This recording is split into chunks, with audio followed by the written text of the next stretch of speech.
What should be the GST principle, पहला point जो इन्हें तंग कर रहा है, the guiding principle can not be to minimise departures from the status को. Instead, the principle must be to make GST facilitate compliance, minimize inflationary pressures, be a buoyant source of revenue, and command support from the public at large.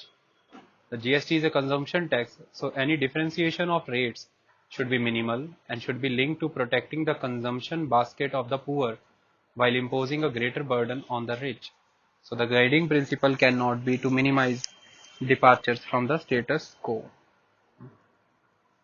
इस line का purpose ये है कि GST लागू करने का मात्र इतना ही पर्पज नहीं हो सकता कि इस समय जो स्टेटस को का माहौल बना हुआ है, माने जस का तस माहौल जो बना हुआ है देश में, आप उस माहौल से बचना चाहते हैं.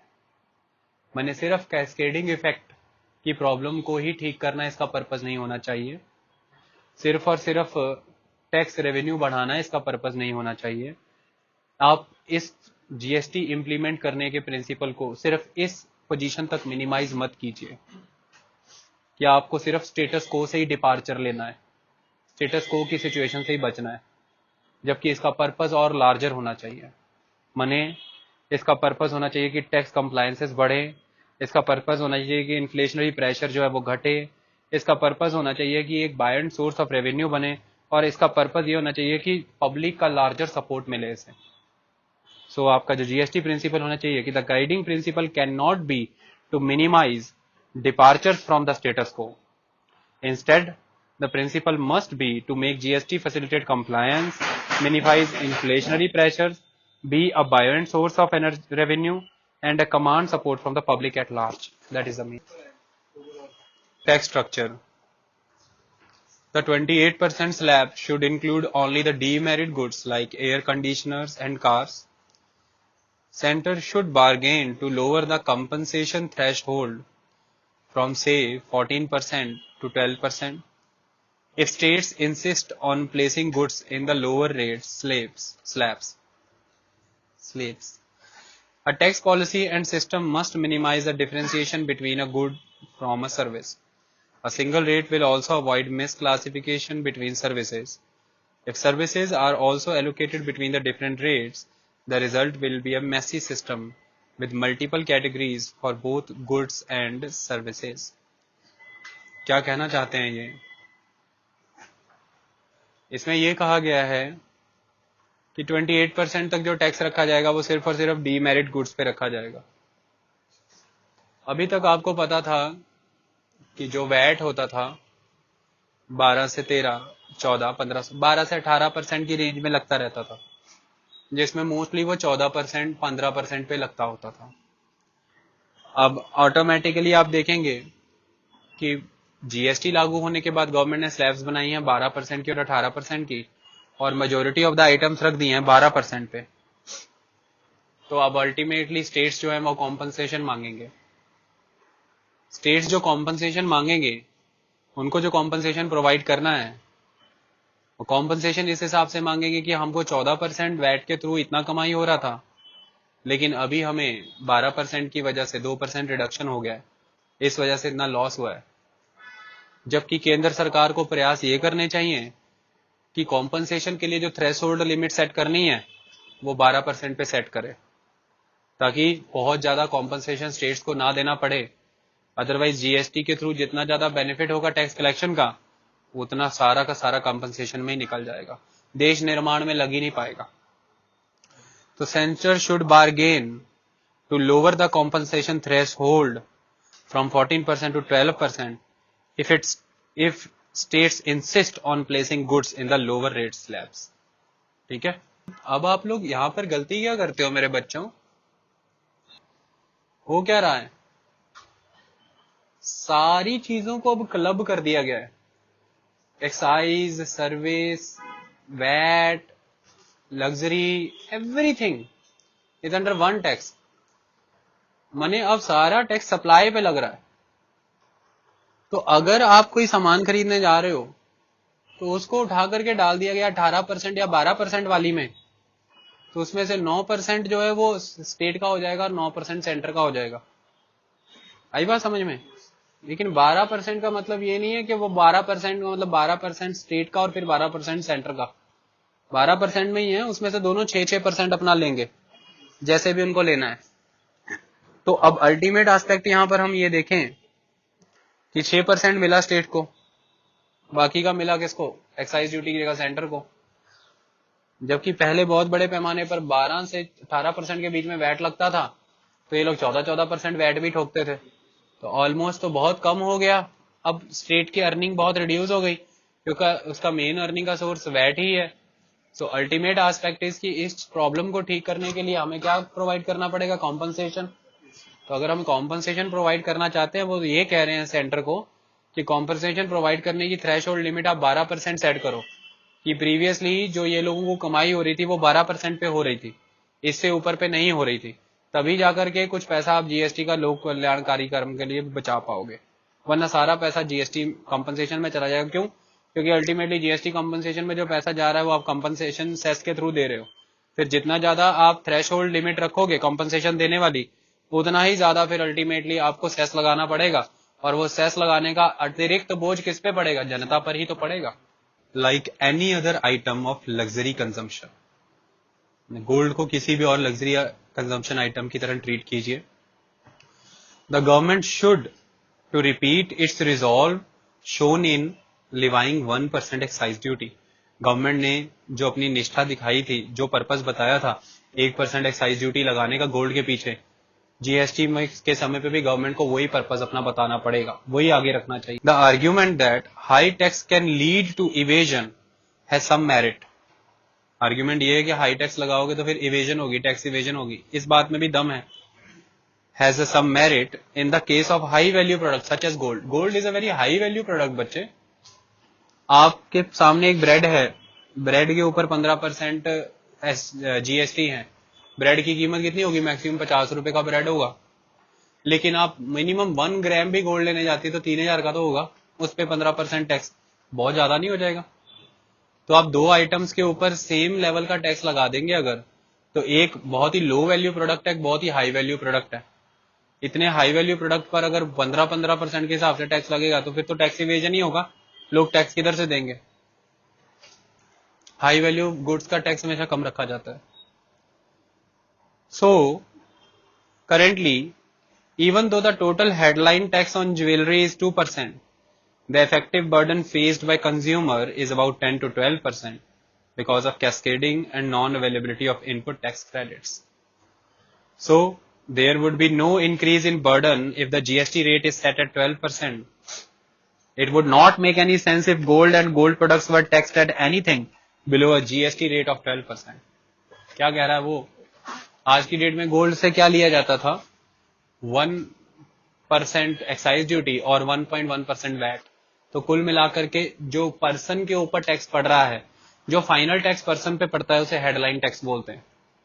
जेड़ा सिर दे उत्ते पे आओ दे जाके, दैट इज हेडलाइन टैक्स। ठीक है?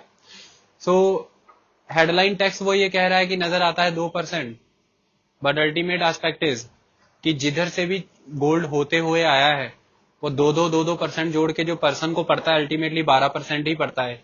2% दिखता है हेडलाइन टैक्स के फॉर्म में, बाकी 10% हिडन है, पीछे से आ रहा है, क्योंकि इनपुट टैक्स क्रेडिट फैसिलिटी अभी गोल्ड वाली फील्ड में अवेलेबल नहीं है। तो अल्टीमेटली एक कस्टमर 12% का टैक्स का बर्डन तो बियर कर ही रहा है। तो अगर जीएसटी के एम्बिट में आप गोल्ड को लाते हो और 12% जीएसटी से कम रखते हो, फिर वो फेक हो जाएगी बात, क्योंकि 12% तो अभी भी बियर कर रहा है कस्टमर। आपको जीएसटी में भी उसे 12% वाली स्लैब में रखना चाहिए। शर्त यह है कि इनपुट टैक्स क्रेडिट प्रॉपर पीछे से मिलता रहे।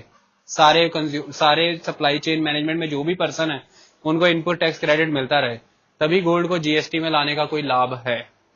इससे ऐसा होगा कि टैक्स बर्डन जो है वो ग्राहक पे बढ़ेगा नहीं। हालांकि दिखने में लग सकता है कि टैक्स रेट ज्यादा हो गया है, टैक्स रेट उसे अब 12% नजर आएगा, लेकिन टैक्स बर्डन आज भी उस पर उतना ही होगा, गोल्ड उसे उतने का ही मिलेगा जितने पहले मिल रहा था। क्यों? क्योंकि अल्टीमेटली हेडलाइन टैक्स हो गया है 12%, लेकिन पीछे से जो सारा का सारा इनपुट टैक्स क्रेडिट आ रहा है वो मिल रहा है। इसके बाद वो फाइनली 12% है। पहले 2% हेडलाइन टैक्स था लेकिन इनपुट टैक्स क्रेडिट नहीं मिल रहा था, तो हिडन टैक्स 10% था। तो 10 + 2 12%। ये कहा। सबसे पहला सवाल ये है कि हमने ड्यूअल जीएसटी का सिस्टम अडॉप्ट किया है, ये हमने किस कंट्री से लिया है? क्योंकि हमने फेडरल स्ट्रक्चर कनाडा वाला लिया है ना, इसलिए हमने जीएसटी भी वही वाला ले लिया। रेट आर्बिट्रेज का पर्पस क्या है, ये बेनिफिशियल क्यों है?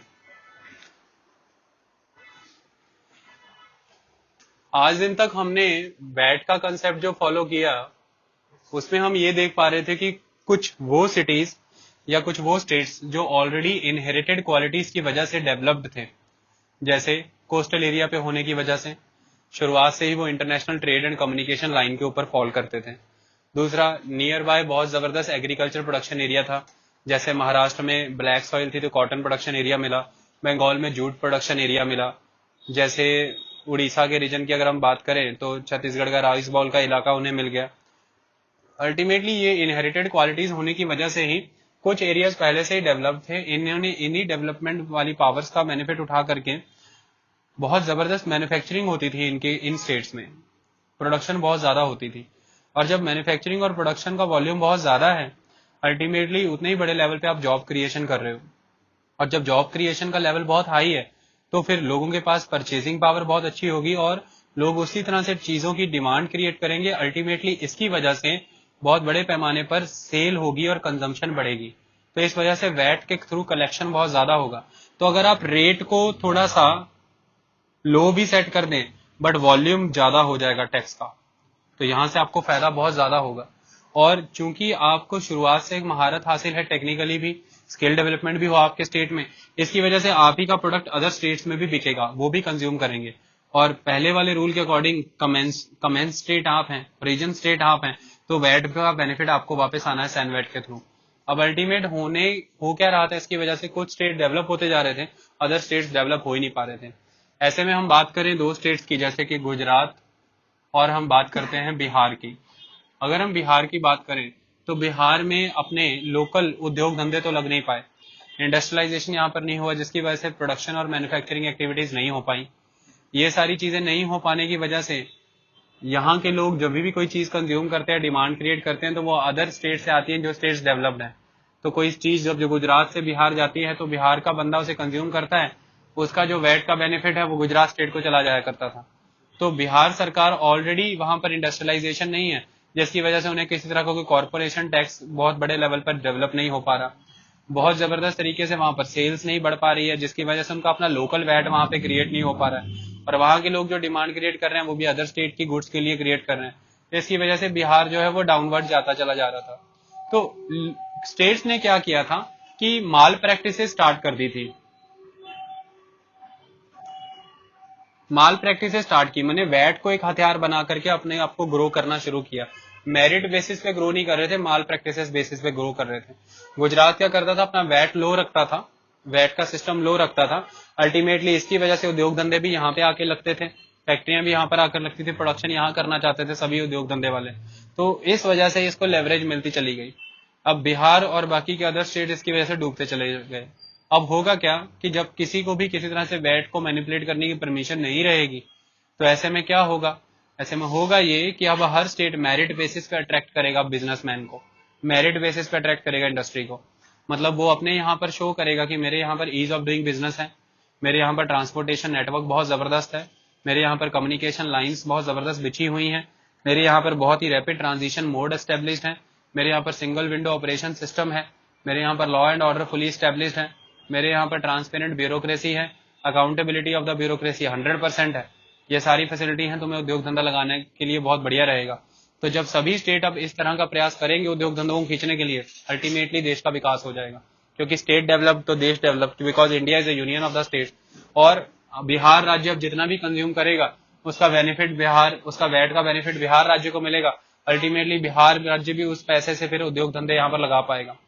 उद्योग धंधे लगाने की पहली प्री कंडीशन यहाँ पर बेसिक इंफ्रास्ट्रक्चर डेवलप करना है। मैंने जितना ज्यादा टैक्स कलेक्शन बढ़ेगा उसकी वजह से फिर यहाँ पर सड़कों का निर्माण करेंगे, बिजली के खंभे लगाएंगे जो अभी तक लगे नहीं कई सारे सिटीज में, वहां पर बिजली के खंभे लगा करके वहां पर बिजली पहुंचाएंगे, नहरों का पानी किसानों तक पहुंचाएंगे, इरिगेशन का प्रोजेक्ट लगेंगे। जब तक बिजली नहीं पहुंचती तब तक इरिगेशन नहीं हो सकता, और जब तक इरिगेशन नहीं होगा ग्रीन रेवोल्यूशन नहीं आ सकता, और जब तक ग्रीन रेवोल्यूशन नहीं आएगा किसान खुशहाल नहीं होगा, और जब तक किसान खुशहाल नहीं होगा डिमांड क्रिएट नहीं होगी, जब तक डिमांड क्रिएट नहीं होगी तो इंडस्ट्रियलिस्ट वहां पे इंडस्ट्री लगा ही नहीं पाएगा। तो अल्टीमेटली ये सारी बेसिक एक्टिविटी स्टार्ट होगी गवर्नमेंट के एंड पे, जब गवर्नमेंट का रेवेन्यू कलेक्शन बढ़ेगा, और रेवेन्यू कलेक्शन बढ़ने का एक सोर्स बनेगा वहां का VAT, because Bihar is a big consumer state, तो कंज्यूम करेगी, इसका फायदा ऐसे मिलेगा, तो रेट आर्बिट्रेज का बेनिफिट ऐसे होगा। Special additional duties exemptions. Currently, numerous exemptions are granted on countervailing duty and special additional duty levied on imports, which favor imports over domestic production. Under the GST, both will be combined and a uniform IGST will be applied on imports. If any import IGST exemptions are allowed under the GST to mimic the current CVD and SAD exemptions, that would make a mockery of the PM's Make in India initiative. GST suffers from weaknesses largely related to the exemptions of so many items from its scope. यहाँ पर exemptions की बात हो रही है, ठीक है। अब यहाँ पर एक मैं बात बता दूं आपको, कुछ चीजें इसमें जो है थोड़ी सी पुरानी है, क्योंकि ये बिल की बात कर रहा है, फाइनली जीएसटी एक्ट की बात नहीं कर रहा है, ठीक है। कुछ चीजें थोड़ी सी पुरानी है। इस बात के ऊपर बहुत जबरदस्त डिबेट छिड़ी थी कि काउंटरवेलिंग ड्यूटी और स्पेशल एडिशनल ड्यूटी लानी चाहिए जीएसटी के अंदर की नहीं। तो अब मैं आपको बता दूं कि हमारा जो कस्टम ड्यूटी है, कस्टम ड्यूटी में इंपोर्ट एक्सपोर्ट ड्यूटी आती है ना, तो इंपोर्ट एक्सपोर्ट ड्यूटी जो है वो बाहर रखी गई है, किसमें से, जीएसटी में से, बट काउंटरवेलिंग ड्यूटी और स्पेशल एडिशनल ड्यूटी इसके अंदर रखी गई है। अगर आपने ध्यान दिया हो तो मैंने पढ़ाया भी था। अब अगर आप इसमें पढ़ेंगे भी, लिस्ट भी पढ़ेंगे कि कौन कौन से सेंट्रल गवर्नमेंट के इनडायरेक्ट टैक्सेस इसमें आ गए हैं, उसमें पढ़ना आप काउंटरवेलिंग ड्यूटी का नाम होगा, ठीक है। तो जब पहले गवर्नमेंट काउंटरवेलिंग ड्यूटी और स्पेशल एडिशनल ड्यूटी को बाहर रखना चाहती थी, तब ये कहा जा रहा था क्रिटिक्स के द्वारा कि अगर गवर्नमेंट ऐसा करेगी तो बहुत बड़े पैमाने पर आज की डेट में होता क्या है कि जब भी किसी कंट्री के द्वारा अपना प्रोडक्ट आपकी कंट्री में डंप किया जाता है, तो आप उस डंपिंग प्रोसेस को रोकने के लिए काउंटरवेलिंग ड्यूटी का प्रयोग करते हैं। WTO में मैंने पढ़ाया था।